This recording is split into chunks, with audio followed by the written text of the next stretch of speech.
Okay, we're now being joined by Tim Johnson. We'll open this thing up for some questioning. Recording in progress. Santiago, go ahead.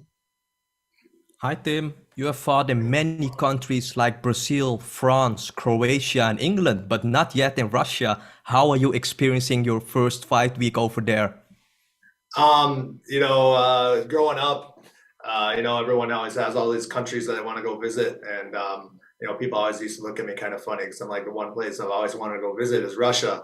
So it's kind of killing two birds with one stone, coming over here, fighting and get to see the country that I've always wanted to travel to. I got to walk around a little bit today, just kind of first day here, and it hasn't disappointed yet.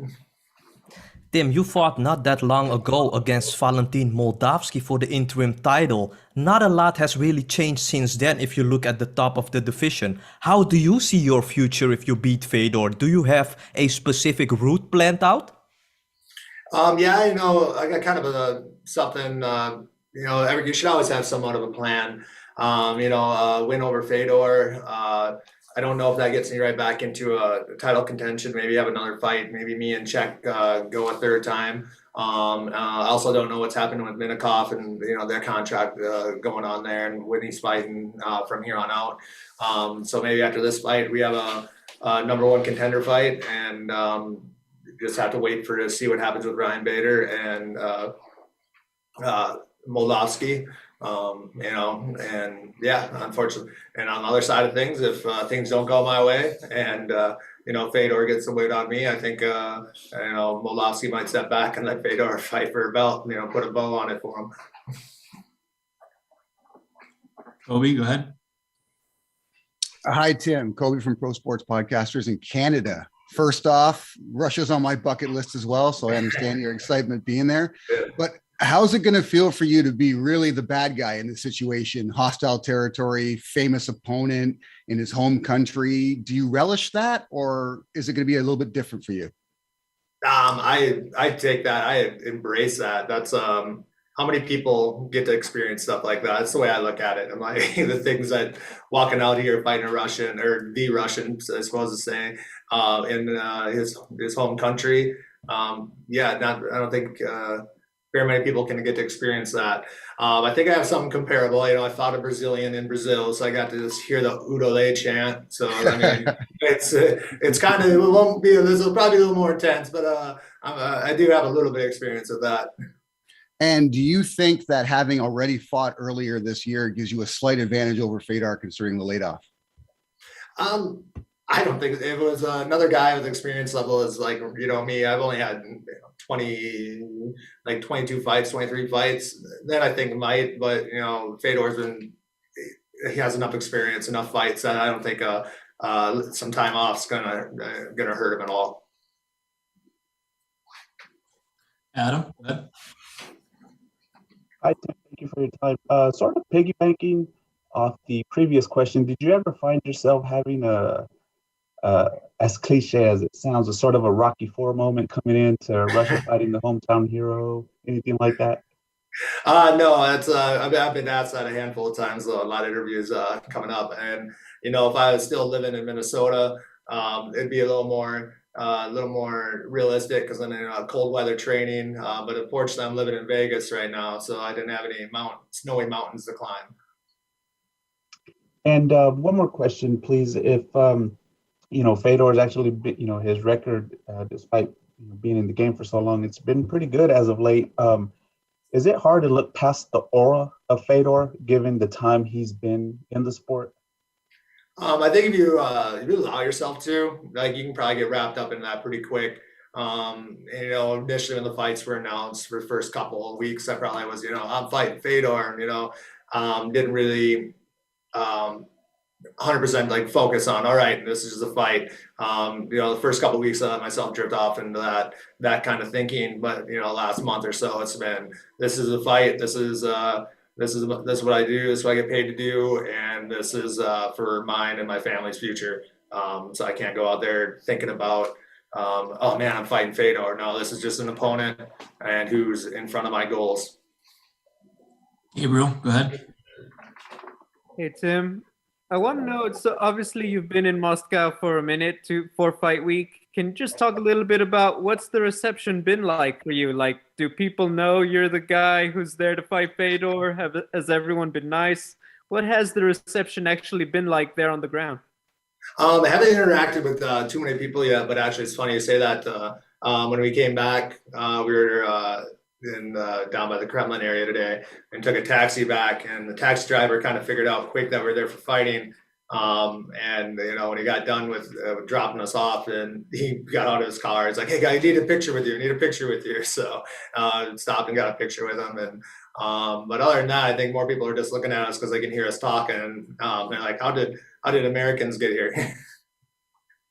And then my second question, just when you break down Fedor, just like what are some of the things he does well, and what are some of the things you feel like you'll be able to implement that you could tell us? Fedor he's a power puncher. He's got good explosions.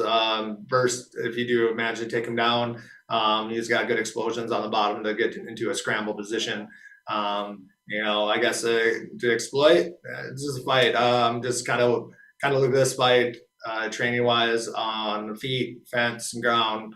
Any aspect is kind of I'm preparing this fight to be in all three positions, I guess you could say. Yaroslav? Hello, team. Not so long ago, you fought against Valentin Maldovsky, the student of Fedor, and there is an opinion that this experience could help you in preparing for the fight against Fedor. Is this really the case, or is it different fighters? No, I don't think so. I think they're completely different fighters. Maldovsky is very light on his feet, moves a lot, and is definitely a little bit of attrition to fight him for 25 minutes, running around the ring chasing him. But Fedor, he doesn't fight that way. He fights in front of you, looking to land that big right hand or that left uppercut. That's kind of where he's looking to be. And just like, he's a well-rounded fighter. You can't just shoot in on him, can't do any of that. Just get lazy with him. So you just they're completely different fighters in my opinion. Igor? Yeah, hello guys. Hello team, how are you? Good. Yeah, we talked with you in August, and we talked about your Russian. Have you learned any new Russian words? No, just placebo. That's about it. No, it's just, I barely speak English, so I mean, a foreign language ain't gonna work for me. Thank you. Dylan? Hey there, Tim. I appreciate you making some time. Yeah, no problem. I'm just curious because I had seen the picture from Roy Nelson on his Twitter of you guys getting in some good work there with Eric Nixick. Who else would you credit as some of the, main sparring partners leading into this one?